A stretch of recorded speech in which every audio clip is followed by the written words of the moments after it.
Hola, ¿qué tal? Muy buenas tardes. Es para la Escuela Normal número 1 de Nezahualcóyotl y para mí, Valeria Soto Domínguez, formador de inglés C en esta institución, darles la más cordial bienvenida y presentarles a la doctora Donají López Guadarrama. Ella es egresada de nuestra institución y cuenta con una maestría y un doctorado en Ciencias de la Educación por parte del ISEM.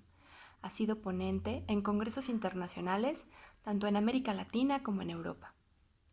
Además, es miembro del Laboratorio de Investigación en Filosofía Práctica y Aplicada de la Universidad Aegea de Grecia. Es miembro del Comité Académico del Simposio Internacional de Filosofía y Educación de Venezuela. Ha hecho colaboraciones con varias revistas y libros. Es jefe editor de la revista de la Escuela Normal número 1 de Nezahualcóyotl y es también tutor internacional por parte de la Universidad de Caldas, Colombia. Sin más preámbulo, dejo con ustedes a la doctora Donají López Guadarrama, en su ponencia titulada Alfabetización digital bajo la mirada de Freire. Comenzamos.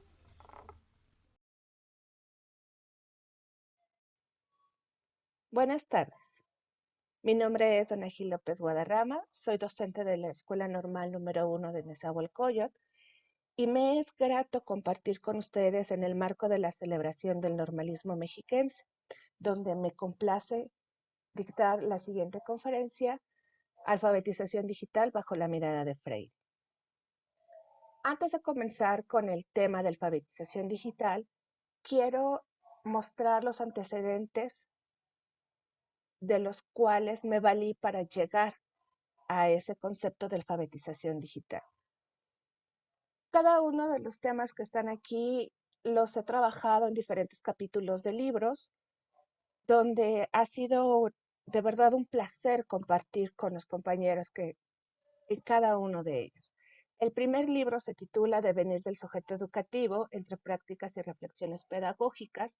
Aquí participé con 3 amigos muy entrañables, donde nos fuimos conformando uno con otro en esta construcción del devenir, cómo nos vamos mostrando y cómo nos vamos construyendo junto con los otros. El tema con el que yo participé en este libro se titula Entre relaciones y modos de escape en la conformación del joven cibernauta en México. Y este capítulo está dividido en 3 partes. El primero, que es el joven cibernauta, el Internet y Facebook. Aquí el joven cibernauta yo lo trabajo como esta persona que está inmiscuida en la cibercultura, en todo lo que está relacionado dentro de la web. Y aquí se pueden delimitar 2 tipos de consumo del joven cibernauta. El primero es el consumo cultural que hacen los muchachos. El consumo cultural me refiero al cine, al teatro, a los deportes, el cómo se van agrupando cada uno, cada grupo de personas por las afinidades que se encuentran dentro de esta cibercultura. El otro, eh, el otro consumo que los muchachos hacen es el consumo comercial. Y este es el que a mí me llama más la atención. ¿Por qué? Porque en este consumo comercial, los muchachos, nuestro joven cibernauta, el joven estudiante con el que estamos trabajando, se hace de productos consumibles, productos que le hacen más cómoda la vida, tanto como tabletas, celulares, relojes, bocinas, computadoras, todo aquello que le va a hacer, que le va a llevar a un confort dentro de su ámbito y una vinculación directa con lo que está. Pero no es nada en estos aparatos, no es nada un teléfono inteligente, no es nada una computadora, si no está conectado a Internet. ¿Cómo llegamos nosotros a Internet? Bueno, tenemos que hacer una recapitulación muy rápida sobre las revoluciones industriales. La primera revolución industrial, que es la revolución de vapor, que se lleva a cabo en el siglo XIX, cambia todas las formas de producción que teníamos hasta ese momento. El hombre deja de ser indispensable, se vuelve parte de la producción, pero ya no es indispensable para la producción. Esa es la primera revolución industrial. La segunda revolución industrial, que nos hace aún más cómoda la vida, Sería la segunda, que es con la electricidad, y se lleva a finales del siglo XIX y principios del siglo XX. En este cambio, la comodidad que se nos da, el confort que se genera con las producciones de los refrigeradores, la luz eléctrica en las casas, nos permite una amplia gama de mejora para la vida. Y llega con esto la tercera revolución industrial, donde ahí entra el Internet. El Internet entra con las computadoras, los teléfonos móviles, la era de la información, y esto es a partir de la mitad del siglo XX y principios del siglo XXI. ¿Cómo entra el Internet a casa? El Internet a casa entra, y ustedes lo recordarán, cuando teníamos las primeras computadoras, y estas computadoras las teníamos conectadas a las líneas de teléfono y teníamos que sustituir la línea del teléfono con la navegación en Internet. Y eran navegaciones eternas porque la descarga no era rápida. Esta evolución del Internet se va dando conforme van entrando mayor competencia, y entonces ahora tenemos Internet de fibra óptica que es instantánea, y la información que nosotros tenemos es muchísimo más rápida. Ahora, esta cuarta revolución, entramos a lo que sería la cuarta revolución la cuarta revolución industrial. En esta revolución industrial, el Internet se vuelve aún más potente. Tenemos tanta información en esta revolución industrial. En la cuarta, lo que la caracteriza es el Big Data, la mayor cantidad de información que nosotros podemos tener. Y entramos a lo que sería una sociedad de la información, donde las interfaces, la relación entre aparato y el ser humano se vuelve muchísimo más amigable. El aparato nos va indicando poco a poco, paso a paso, de una manera muy simple, cómo guiarnos hacia lo que nosotros queremos del aparato. Se va metiendo a nuestra vida, y entonces es ese momento en el que nosotros nos imbricamos de una manera muy directa con nuestros aparatos y nos volvemos uno con ellos.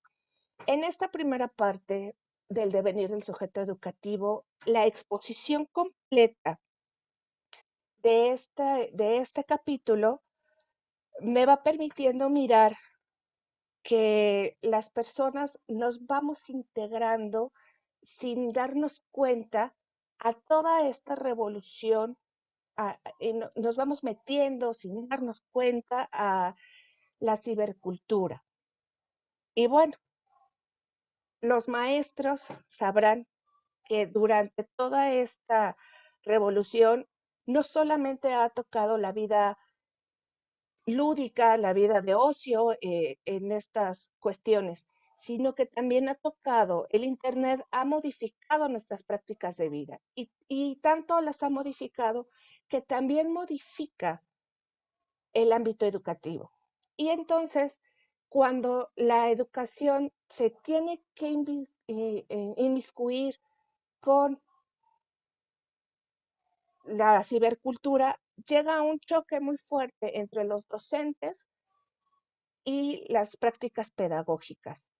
Y en esto los docentes se ven rebasados, se sienten rebasados, porque hay un término que es muy curioso, que son los nativos digitales y los migrantes digitales. Los nativos digitales son las personas que han nacido entre pantallas. Nuestros estudiantes son nativos digitales, personas que han nacido del 85, 1985 en adelante. Y los migrantes digitales son los que han nacido del 85 años anteriores.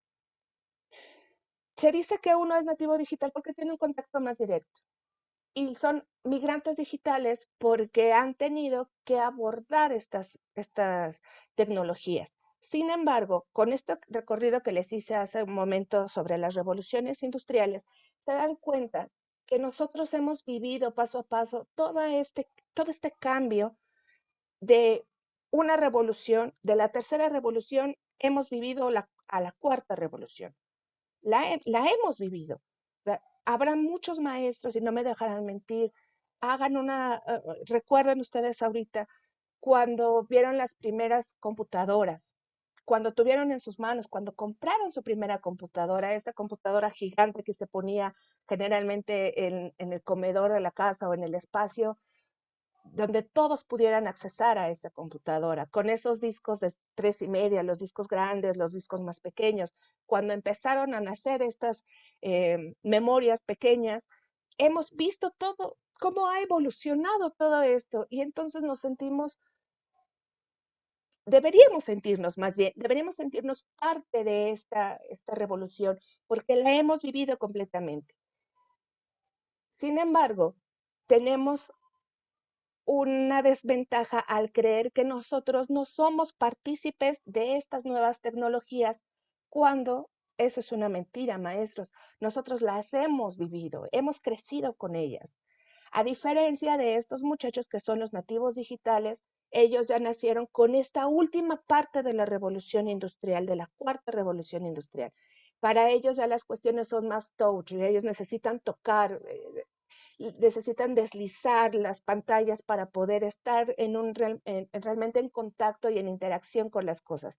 Sin embargo, maestros, déjenme decirles que nosotros como migrantes digitales tenemos esa otra ventaja, porque las hemos visto transcurrir durante tanto tiempo. Y también hemos visto cómo han evolucionado las redes sociales y hemos visto cómo han trastocado la vida, no solo personal, sino laboral, de las personas con las que estamos nosotros conviviendo. Les voy a hacer una pequeña reseña sobre Facebook y les voy a dar unos datos bastante interesantes. Bueno, Facebook, ustedes sabrán muy bien, nace en Estados Unidos en el 2005, hace 15 años, no tiene mucho tiempo, con un estudiante universitario que se llama Mark Zuckerberg.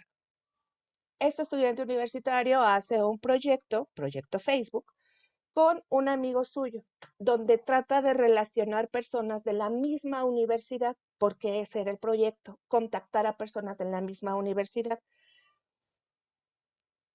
En el primer mes que generan Facebook, tenían ya más de 1,000 usuarios.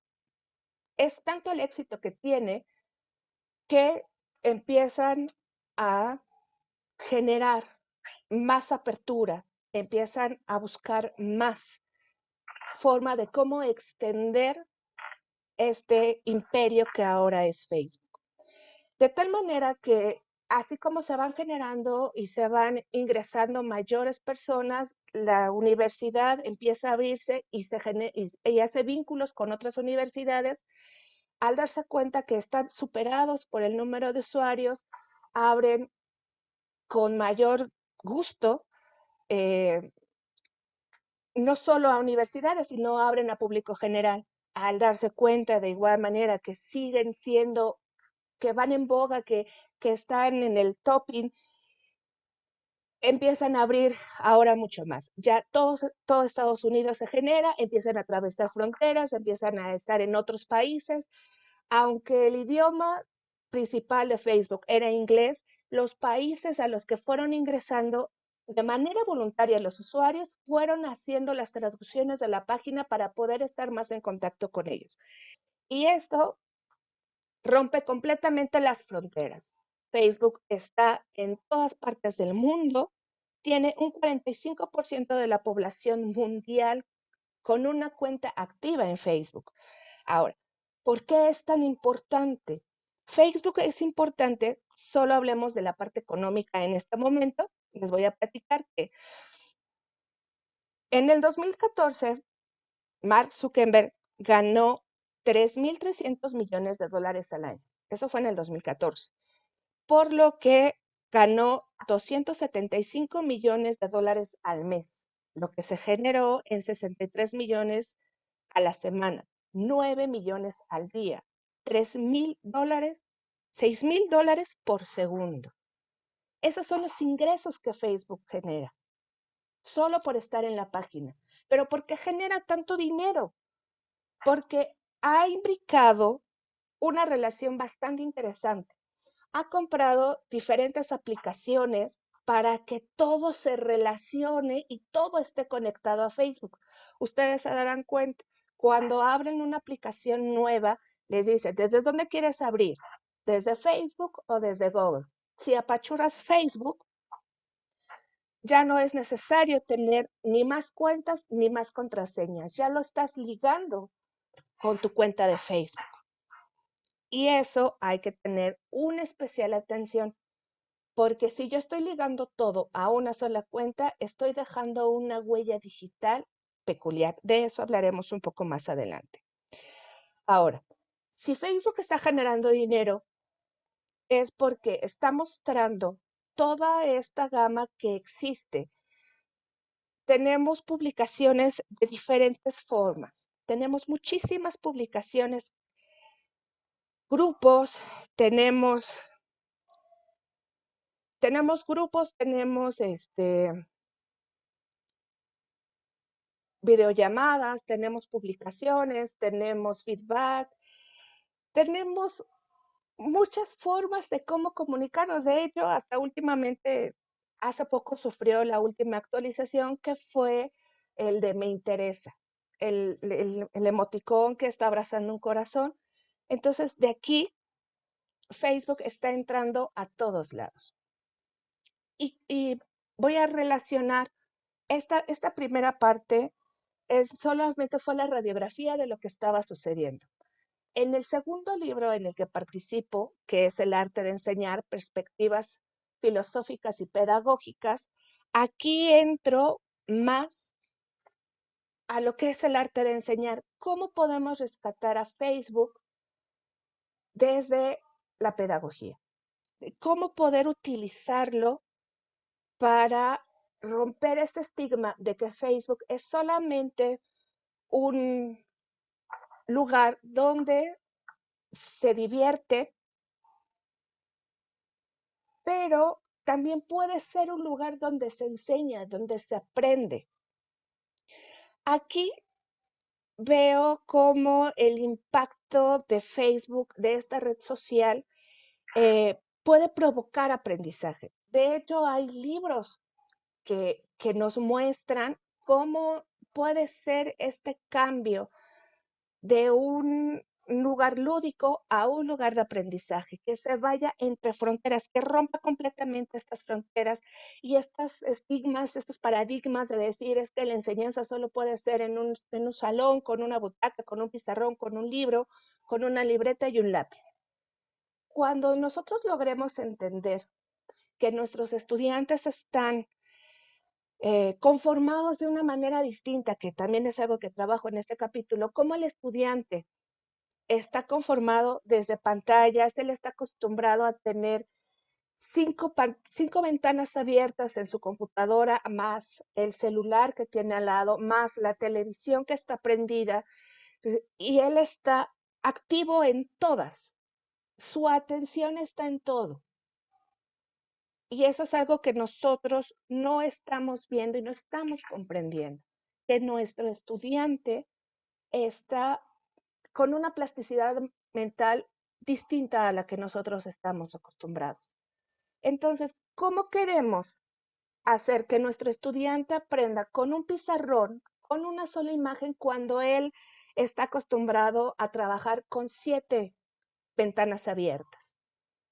Pensemos también en nuestro estudiante cuando tiene estas páginas de streaming y, y se bebe películas, se bebe series completas, y esa experiencia que le da las series, esa experiencia que les da las películas, nosotros no las estamos aprovechando. Y solo miramos esta parte como la parte del ocio, no tienes nada que hacer, ponte a ver una serie, no tienes nada que hacer, ponte a ver una película, no tienes nada que hacer, revisa Facebook para ver qué es lo que está sucediendo. Cuando nosotros entendamos y rompamos este paradigma entre el ocio como una forma de enseñanza, entonces podremos mirar a Facebook como un espacio para poder enseñar. Y bueno, en este libro del arte de enseñar, eh, se trato de mostrar cómo se rompe este paradigma del aprendizaje informal y el aprendizaje formal. cuál es uno y cuál es otro. El aprendizaje informal es el que los estudiantes tienen al estar manipulando de manera directa y constante sus dispositivos. Están apachurrando, están moviendo, están haciendo, están quitando, poniendo, manipulando. Siempre están manipulando sus aparatos. Y eso es lo que les da el aprendizaje que ellos tienen. Igual nosotros en este momento que tuvimos con esto de la pandemia, con este momento tan trágico que estamos viviendo, pues bueno, no nos quedó de otra más que empezar a entrar en diferentes plataformas para poder dar nuestras clases. Y buscamos, apachurramos, movemos, quitamos, y es la forma en la que estamos aprendiendo de manera informal. Ahora, ¿qué es lo que se busca con en este capítulo del libro? Se busca decir que nosotros necesitamos brincar de esa enseñanza informal, de ese aprendizaje informal a un aprendizaje formal. Y eso es lo que yo estoy trabajando en el siguiente libro. Quiero decirles que esta es la primera vez que se habla de este libro, del cuerpo y textualidad frente a la producción de conocimiento en la escuela normal, que ha sido gratamente escrito por maestros de escuelas normales del Estado de México, doctores que están en todo el Estado de México y que de alguna manera colaboramos para que esto se hiciera posible. A todos esos doctores que son mis amigos, muchísimas gracias por participar en este reto, en este sueño que dentro de poco será una realidad cuando podamos tener nuestro libro en físico. Entonces, retomo, cuando nosotros rompemos esta idea del aprendizaje informal y de que Facebook y todo lo que está en redes es para el ocio, cuando nosotros lo rompemos, entramos a esta parte que es lo que yo estoy presentando. Aquí en esta diapositiva eh, veo de diferentes maneras cómo la producción de conocimiento está eh, un tanto atorada con esto de las eh, redes sociales y el manejo de las tecnologías. ¿Por qué? Porque tenemos un docente, como ya lo he planteado durante estos 20 minutos, tenemos un docente que está en un conflicto muy fuerte. Un docente nacido del 85 a años anteriores, un docente que mira estas tecnologías y que dice, es que yo no puedo entrar ahí porque me rebasan mis estudiantes, porque las condiciones de la escuela no son las adecuadas, porque me tengo que tardar 20 minutos en ir a un lado, tomar la computadora, ir a otro lado, que me presten el cable de la computadora, ir a otro lado a que me presten el cañón, en lo que conecto, en lo que bajo la información. De los 100 minutos que pueda tener, 20 ya están invertidos en colocar todos estos artefactos. Entonces, son resistencias que nosotros vamos dando para poder generarla. Sin embargo, si tenemos a nuestros estudiantes que son expertos en esta manipulación y en esta aplicación, podemos hacernos de la ayuda de ellos para hacerlo. Pero bueno, entonces el docente se mira en este lugar y dice, no puedo, no sé, no quiero, y entonces dejo de lado todo esto que me está generando algún tipo de conflicto. Y en este tipo de conflicto, entonces, no vinculo a mis prácticas ni a mi planeación ni a mi planificación las TICs, o las trato de poner de una manera en que me sea cómodo. ¿Cómo es que me sea cómodo? Solamente para no escribir en el pizarrón, entonces ocupo una diapositiva. Y en esa diapositiva la voy leyendo. Y eso no es generar conocimiento con las tecnologías, ni es aplicar tecnologías a la educación, solamente es cambiar el pizarrón por una diapositiva. ¿Cómo es mi joven estudiante en las escuelas normales, en este nivel educativo? Es interesante la forma en la que yo pude mirar a los estudiantes, pues sí, su nivel de manejo técnico instrumental, que es como lo llamo yo, en esta manipulación directa que hacen de las cosas, de los artefactos, es muy buena. Pueden jugar perfectamente bien 6 muchachos sentados y jugar un mismo juego, cada quien en su celular, conectados a Internet. Pero ¿cómo aprovechar eso para mis clases? ¿Cómo puedo decir que el juego de moda, que es el de disparar eh, a 20 agentes que están en otro lado, puede ser en mi lado codo a codo, hombro a hombro en el salón, o puede ser que esté en el otro lado del mundo, o que puede estar en el otro estado de mi república? No lo sé. ¿Cómo aprovechar todo eso? Es lo que vamos a ir un poquito más adelante. Entonces, este estudiante que está tan imbricado, tan conectado, tan relacionado con estas tecnologías, ¿cómo es que él, en la estructura que él está pensando como estudiante normalista, cómo va a aplicar esas tecnologías que él está tan relacionado con ellas, cómo las va a aplicar para el conocimiento con sus nuevos estudiantes?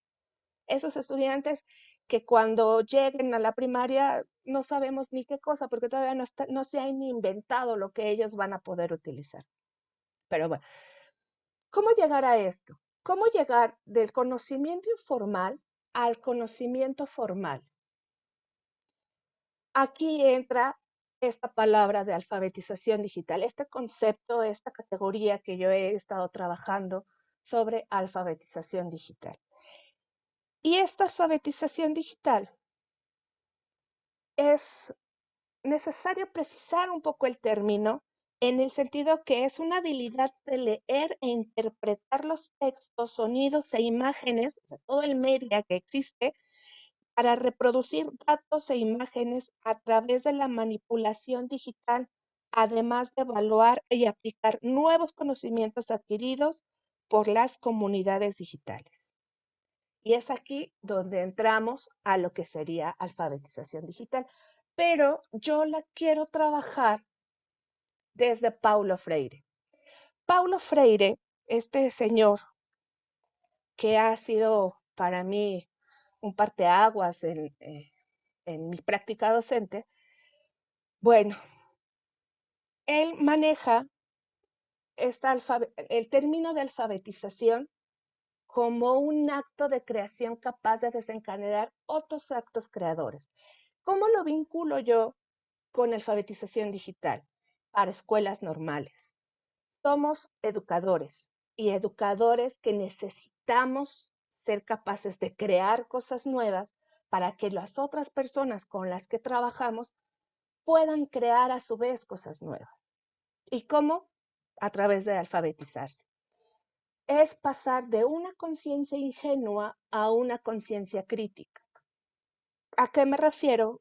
Y en caso de lo que yo he estado hablando, ¿a qué me refiero con conciencia ingenua? En la conciencia ingenua es solo aceptar lo que me están dando sin hacer una crítica de lo que está sucediendo ni cómo me lo están dando. Y en esta conciencia ingenua, yo estoy diciendo, bueno, tengo lo que me dan, lo acepto y no tengo mayor problema. Pero para brincar hacia una conciencia crítica, debe haber un diálogo, debe haber una pregunta, debe haber un diálogo crítico y de ahí se genera de nuevo la conciencia crítica. ¿Cómo poder lograrlo? En el caso de los maestros, si yo maestro me encuentro ante un conflicto con una aplicación que no sé cómo hacer, que no sé cómo usar, ¿quién es la persona que está en lo próximo para que yo le pueda preguntar? Son mis estudiantes, que en eso ellos sí son expertos. No me quita nada, no me hace menor maestro, ni un maestro de menor calidad, ni un maestro que no sabe ser maestro, si le pregunto a mi estudiante cómo se utiliza esa aplicación.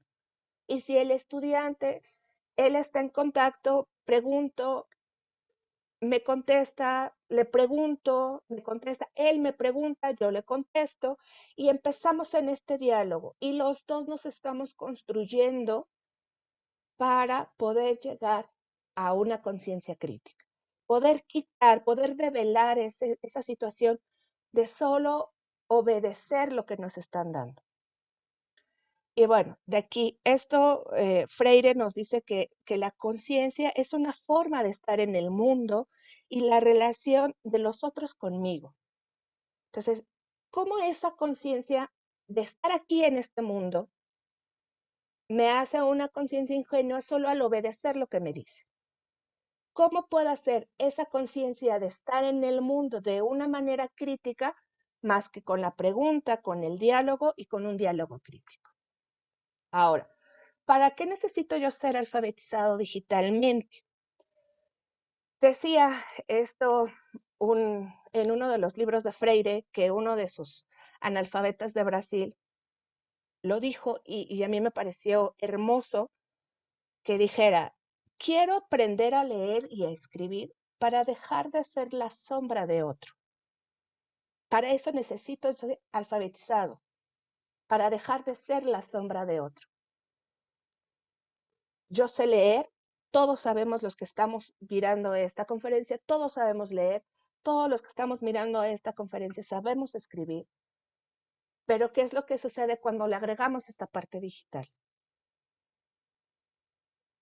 Nos volvemos unos analfabetas digitales, porque no estamos transformando esa conciencia ingenua, no la estamos transformando en una conciencia crítica. Entonces, aquí el mundo en el que nosotros vivimos completamente ya está saturada y llena de internet y de estos aparatos. De hecho, ya está internet en las cosas. Hace poco yo revisaba algunas cuestiones en estas casas de materiales muy grandes que vienen de Estados Unidos y ya hay enchufes de luz inteligentes donde puedes conectar las USBs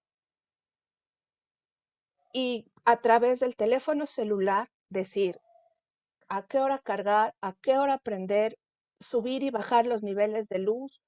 Alexa, tenemos Alexa, en este caso con Google, Siri para los que tienen esta eh, marca de la manzanita. Nuestra Alexa la tenemos conectada con las cosas que tenemos. Hay lavadoras que ya pueden estar conectadas a internet, hay refrigeradores que pueden estar ya conectados a internet y que me pueden decir que ya me hace falta leche o que la leche ya se caducó o que me hace falta yogur o que me hace falta tal otra cosa, que la temperatura, que si va a haber tráfico, que si no, mi teléfono celular que está conectado con todo, mi reloj inteligente que me dice cuántos pasos di, cómo está mi temperatura, cómo está mi presión arterial. O sea, todo, maestros, todo ya está conectado con Internet. Esta cosa grandiosa que ya nos tiene conectados con todos. Y entonces, de aquí vamos a partir hacia algo que me dice, necesito ser alfabetizado digitalmente, porque no solamente el uso instrumental que yo pueda tener con los dispositivos es suficiente. Hay otras cosas mucho más que ver que un poco más adelante vamos a empezar a trabajar. Bueno, ahora, ¿qué es alfabetización digital? El concepto de alfabetización digital es, esto según la UNESCO, es un conjunto de destrezas, conocimientos y actitudes que necesita una persona para desenvolverse funcionalmente dentro de la sociedad de la información. Ahí yo agregaría, hay tres formas para nosotros maestros de ser alfabetizados digitalmente. Una sería la técnico-instrumental, dos, la ético-racional y tres, la pedagógica. Y en esta parte, bueno, el individuo debe realizar tareas efectivas ante un ambiente digital. Y tareas efectivas, el decir, no le voy a tantear, necesito aprender a manejar tablas en Word donde meter imágenes, meter texto, y ahora ustedes lo han vivido, cómo hacer estos documentos que sean manipulados en la misma hora en diferentes computadoras por diferentes personas. Saberlo no es lo mismo que estarle apachurrando.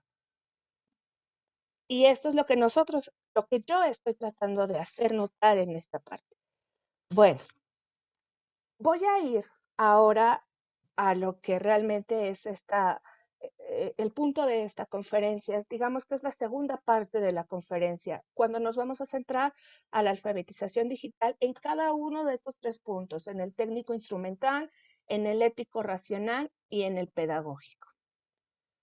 Uso técnico instrumental, lo he dicho ya bastante, es el manejo de los dispositivos, el conocimiento de paquetería Word, paquetería Excel, paquetería, todo lo que me dice cómo poder escribir y mandar y recibir, correos, todo eso.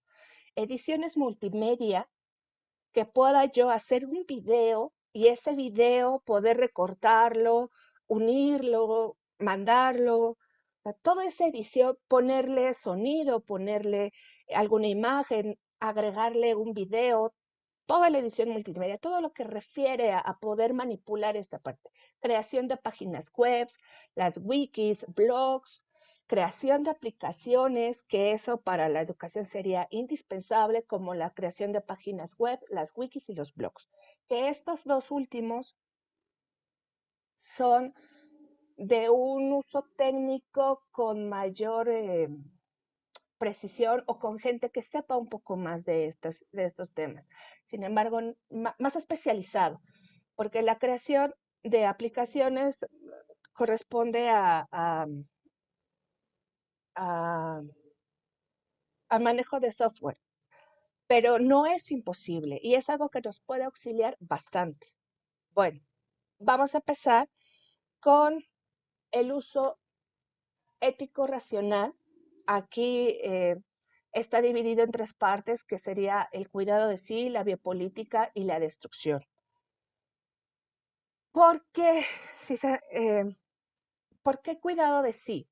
El cuidado de sí en estas páginas, al estar inmersos en Internet, me hace referencia a que soy vulnerable a muchas cosas. Soy vulnerable a que me roben mis datos, soy vulnerable a que pueda ser víctima de violencia, de diferentes tipos de violencia, si es que yo no estoy alfabetizado digitalmente. Por ejemplo, violencias en Internet. Tenemos 3 tipos de violencia que se han disparado de una manera impresionante.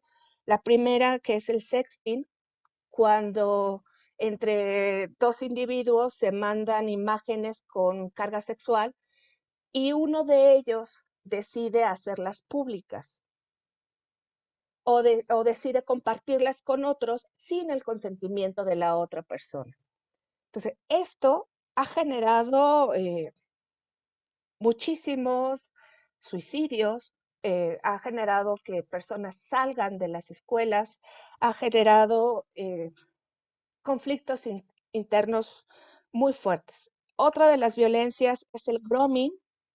Aquí es importante, maestros, estudiantes normalistas, que lo sepan, cuando eh, un niño o una persona menor de edad está entablando alguna conversación con un adulto, pero el niño no sabe que está interactuando con un adulto, sino él cree que es una persona de su misma edad, de su misma condición. Sin embargo, el adulto lo está haciendo con otras intenciones de obtener ya sea favores sexuales o el tráfico de personas. Otro de las violencias que nosotros podemos ver o vivir o hacer es el ciberbullying, donde en el uso de diferentes plataformas se pueden acosar y violentar a las personas, sea con videos, sea con fotografías, sea con memes. Y en esto agredir al otro sujeto para tratar de hacerlo sentir mal y hacerlo sentir menos. ¿Cómo evitar o cómo prevenir estas, estos tipos de violencia? Primero, como en cualquier lado, es hacer, y ahora en esta cibercultura tenemos el uso de la netiqueta. La netiqueta no es más que tratar de llevar, eh, de comportarnos adecuadamente bajo normas de relación con los otros, como saludar, despedirse, respetar las opiniones de los otros. Si a mí no me agrada lo que se está publicando, no lo replico o no le doy algún like o comento, o sea, dejo, dicen los chavos, ¿no? Lo dejo en visto, sin mayor problema. Otra de las formas de cómo prevenirlo es seleccionar adecuadamente la información que subimos nosotros a redes, porque todo lo que se sube a red se queda en la red. No hay manera de cómo bajarlo. Puede ser que yo decida quitar ese video donde bailé la chona, pero después alguien que lo haya guardado lo vuelve a subir y ya no, es casi imposible quitar de la red lo que se sube. Entonces, es pensar claramente y hacer pensar al otro de qué es lo que va a subir, bajo qué condiciones. Si en este momento le parece gracioso, a lo mejor cuando vaya a pedir trabajo van a hacer una revisión de toda su historia en internet y van a ver ese video y por ese video no lo van a contratar. Entonces, tener ese cuidado de pensar y seleccionar adecuadamente qué es lo que se va a subir a red. Otra de las formas es el mirar a las personas que nosotros aceptamos en nuestras redes sociales. Esto es que sea preferible una persona que yo conozco de cara a cara, porque puede haber otras circunstancias que si no lo conozco puedo entrar en tráfico de personas, maestros que están casi por egresar y empezar a trabajar con estudiantes de primaria, de secundaria, de preparatoria, es hacerle ver a estos niños que si no revisan de manera detenida quiénes son todos los amigos que ellos están aceptando, entonces puede ser que por ahí se cuele una persona que no sea la que está diciendo y pone en riesgo su integridad física exponencialmente.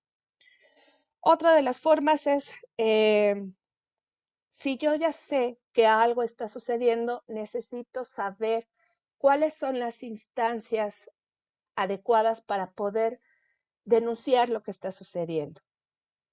Si yo estoy sufriendo de algún tipo de acoso, ¿qué es lo que puedo hacer? Primero, no responder los mensajes violentos que me están dando. Segundo, bloquear completamente a la persona que me está agrediendo, no sin antes guardar todas las evidencias de los videos, de las palabras, de los mensajes, de todos los insultos que me ha dado. Después, buscar la instancia gubernamental adecuada para poder hacer este tipo de denuncia. Ojo aquí, cuando nosotros compartimos imágenes que no son mías y que no estoy autorizado para compartirlas, hay una nueva ley que se llama la Ley Olimpia, que está dando hasta 8 años de cárcel para aquellas personas que están haciendo eso. Y ya es una ley que está con todo y no está mirando si son menores de edad o no. Si son menores de edad, también están, o si son mayores de edad, hay una compensación económica que hay que darle a la víctima por la ofensa que se le está dando. Si son menores de edad, obviamente van a ser los papás quienes tendrán que pagar esa situación monetaria, que van a partir de los 5,000 hasta los 25,000 pesos. Entonces, cuidado con eso, porque ya están las, las reprimendas. Ahora, de esta otra parte de cuidado de sí. ¿Cómo voy a cuidar de mí en la navegación? Tengo que cuidar de mí cuando yo estoy navegando. Internet es una herramienta fabulosa. Es increíble toda la información que nosotros podemos encontrar ahí. Sin embargo, hay que estar muy conscientes que navegar por la red es peligroso.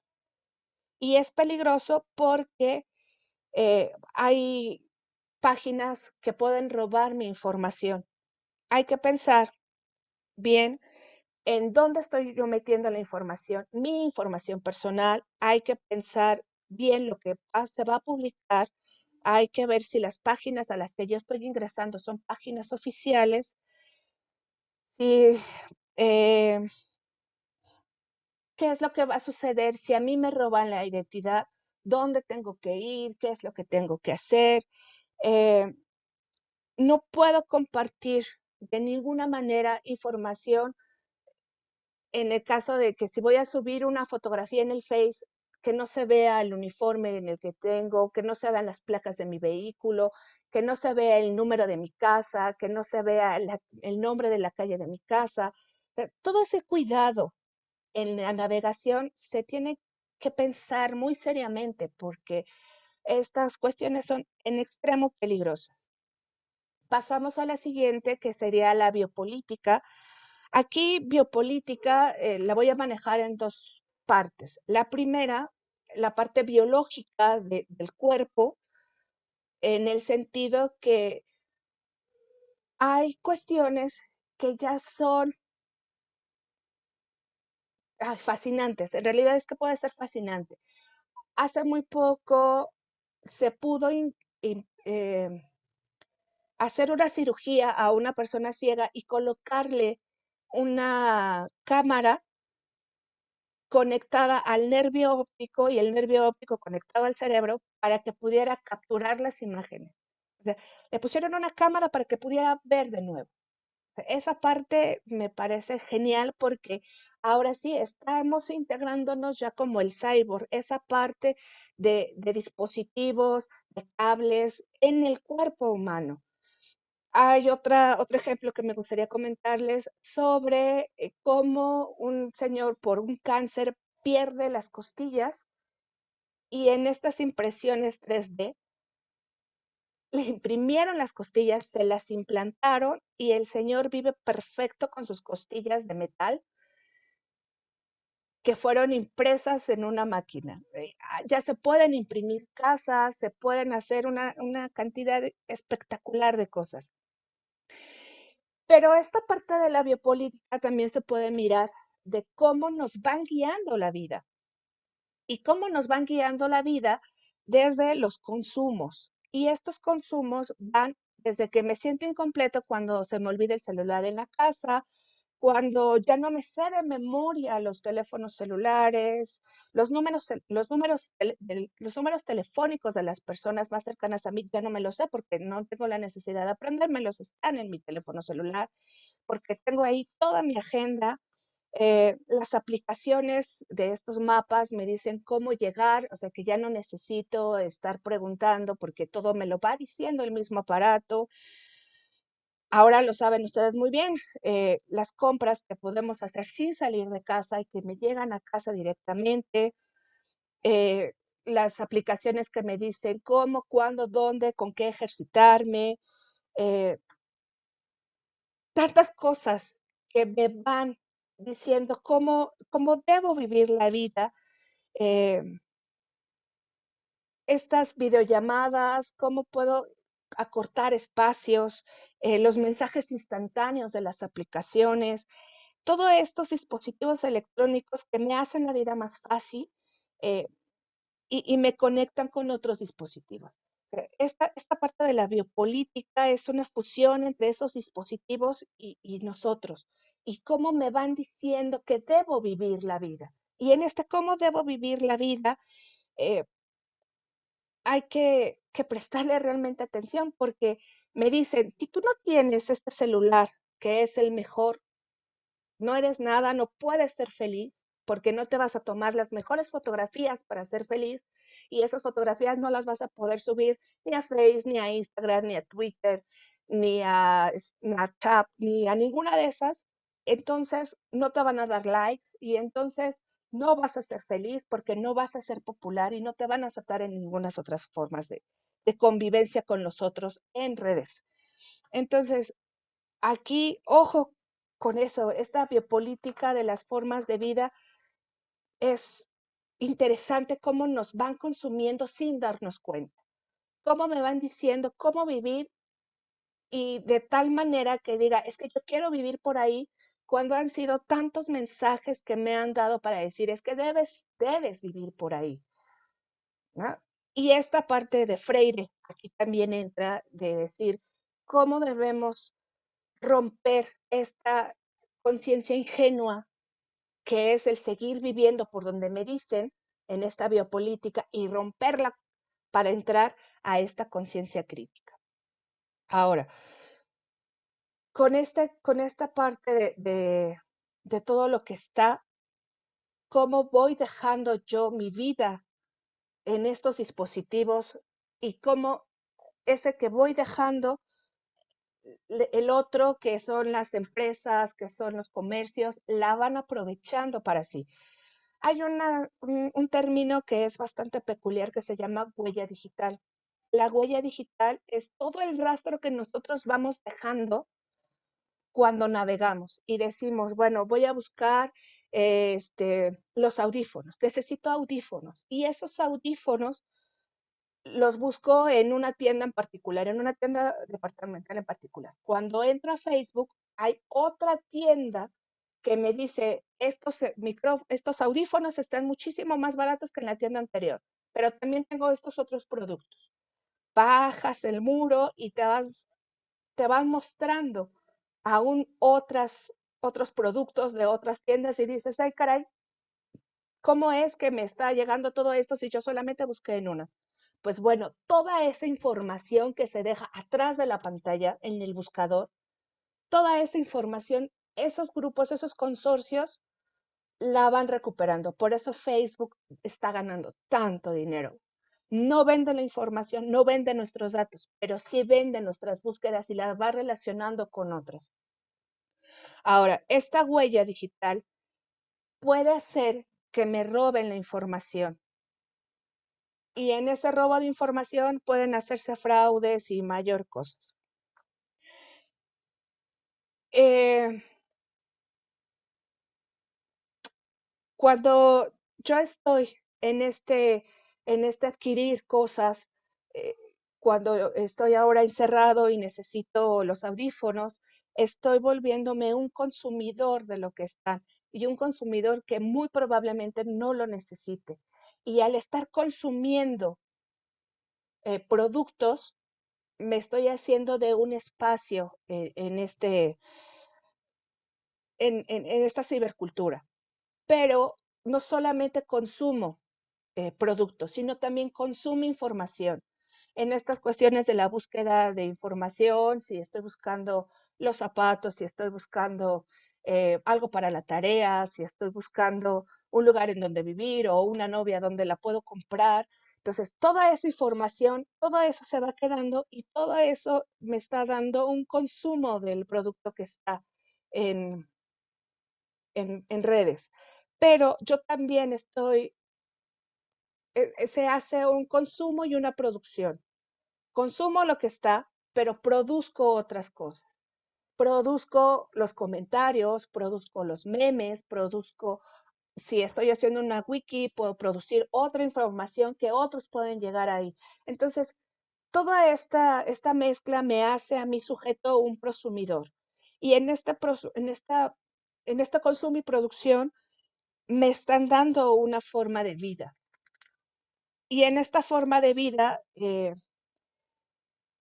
viene algo bastante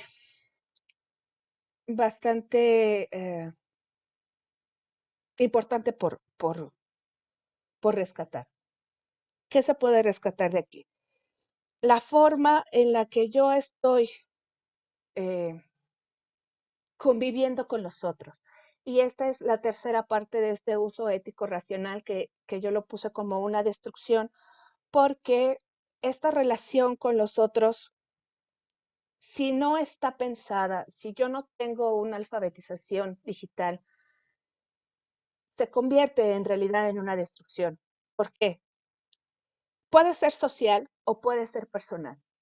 Puede ser social cuando vemos a estas nuevas familias que están fotografiando a cada instante al niño que acaba de nacer y ya tiene 3 meses de nacido y el niño tiene una página del Face o de Instagram donde ya tiene más de 1000 seguidores porque el niño ya está produciendo cosas que los papás le están fotografiando, ¿no? El niño se vuelve un escaparate, se vuelve un maniquí para los papás. Entonces, ya ni siquiera se dan cuenta, pensándolo así, que las necesidades básicas del niño, el contacto físico con el niño, sino que todo lo están documentando. Y en ese documentar, ¿qué es lo que va a suceder con ese niño? Las estructuras mentales, ¿cómo van a ser para ese niño que siempre ha estado en constante exhibición de su vida? ¿Cómo es que va a ser? Ahora, en lo personal, fíjense, aquí en esta familia que ya está con el niño, que le está dando likes y que el niño cuando vaya creciendo y vaya tomando conciencia, va a decir, entonces, entre más likes tenga, soy una persona aceptada, más aceptada, con mayor capacidad de influencia en los demás.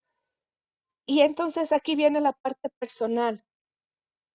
Toda esta cosas que él debería hacer para poder seguir estando en ese topping, en lo más alto de la aceptación, en el más alto de los likes, en el más alto em, de los arrobas que te marcan que estás ahí. Entonces, ¿qué es lo que va a tener que hacer ese sujeto para seguir en ese estante tan alto? Entonces, si nosotros nos ponemos a pensar ahorita, entre los muchachos y los challenges que se están dando, cómo arriesgan su propia vida para poder mantener esos likes a lo alto.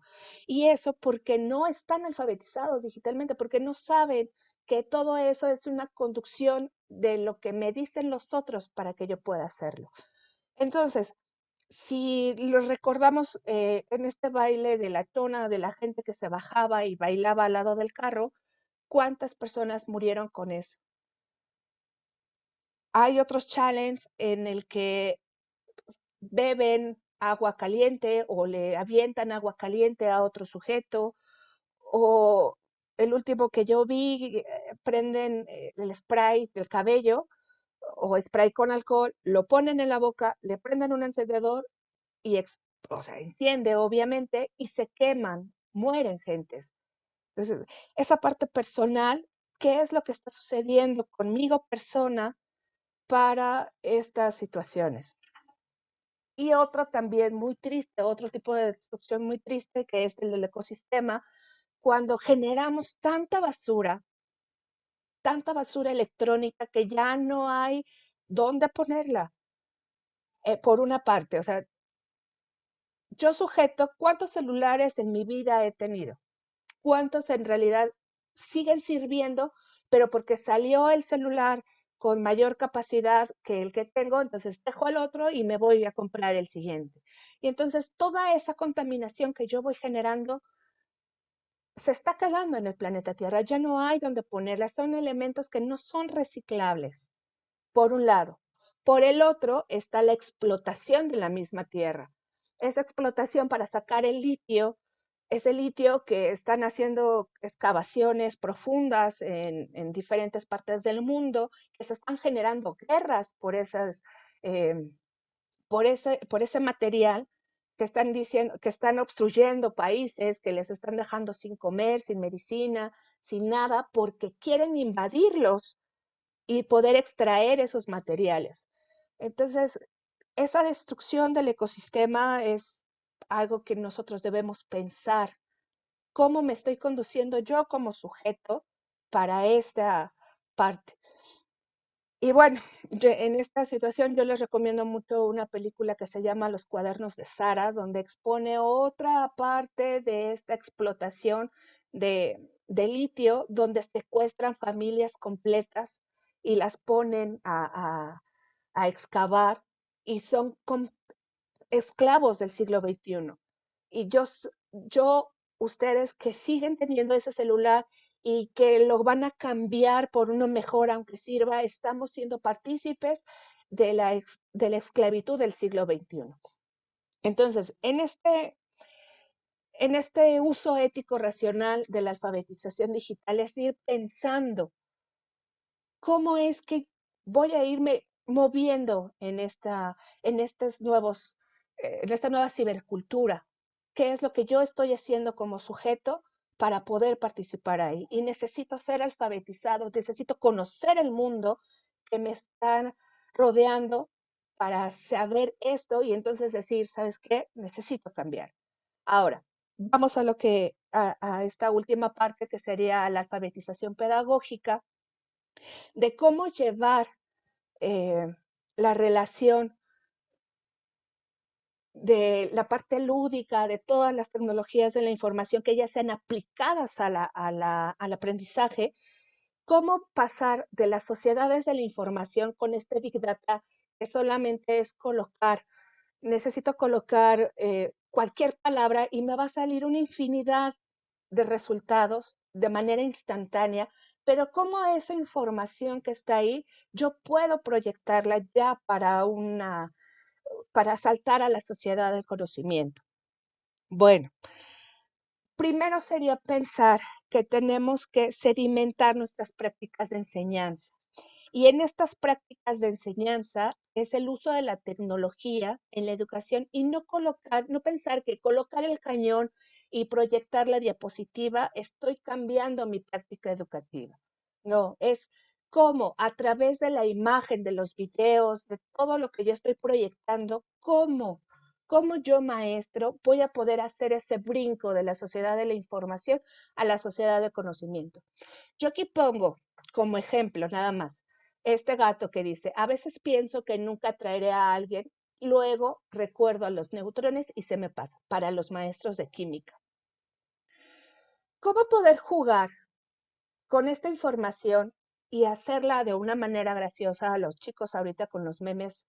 Es una manera tan ingeniosa y cómo podemos influir y recapitular y encapsular tantas asignaturas y conocimientos en una sola instancia, en una sola imagen que resulta impresionante. Podemos trabajar literatura, podemos trabajar expresión oral, podemos trabajar temas específicos, en este caso los neutrones como ejemplo, y de ahí ir generando en el mismo ambiente de nuestro estudiante algo que realmente les llame la atención.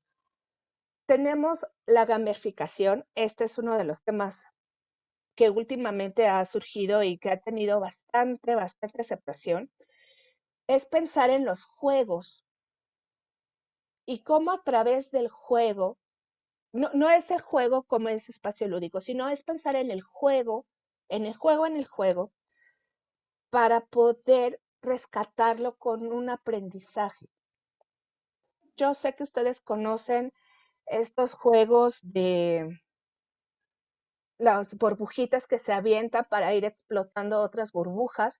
Ahí podemos rescatar ángulos. Si pensamos se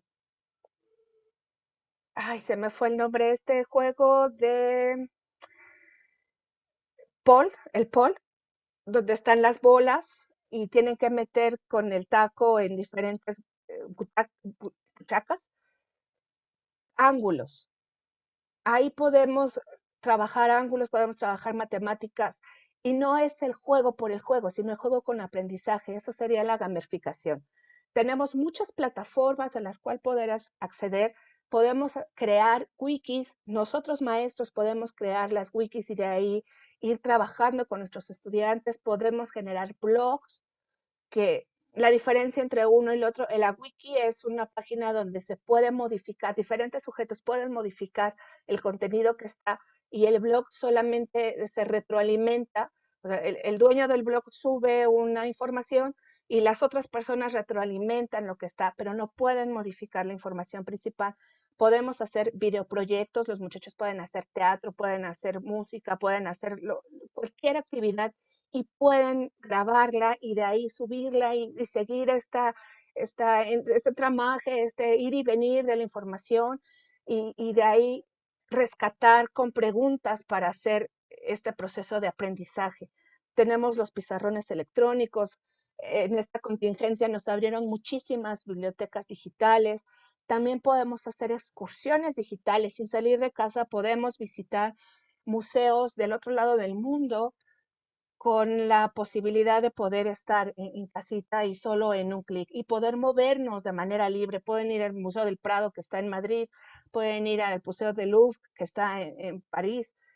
Podemos hacer tantas cosas que la única limitación en realidad es nosotros mismos. Y en nosotros mismos, pues bueno, lo único que tenemos que pensar es que ya estamos dentro, nos metieron sin preguntarnos, porque fue de hoy para mañana ya no podemos estar con nuestros estudiantes, pero hay muchísimas formas de cómo poder contactar y cómo generar este conocimiento a través de diferentes redes. Yo sé que ustedes, maestros, últimamente han experimentado con muchísimas plataformas, con Classroom, con Schoology, para poder seguir en contacto y seguir en estas clases virtuales. Todo es cuestión, maestros, de seguir hasta donde nuestra imaginación nos dé. Bueno, yo quiero despedirme agradeciendo infinitamente a nuestras autoridades, a mis directivos que me han dado la oportunidad de estar aquí con ustedes en este momento. Y pues bueno, abro espacio para preguntas. Espero que sean muchas preguntas y contestaré con otras preguntas. Que tengan excelente día. ¿Dónde nos podemos contactar, compañeros? Son las redes sociales que yo tengo, Facebook, Twitter y mi correo electrónico. Sigo a sus órdenes. Que tengan excelente día.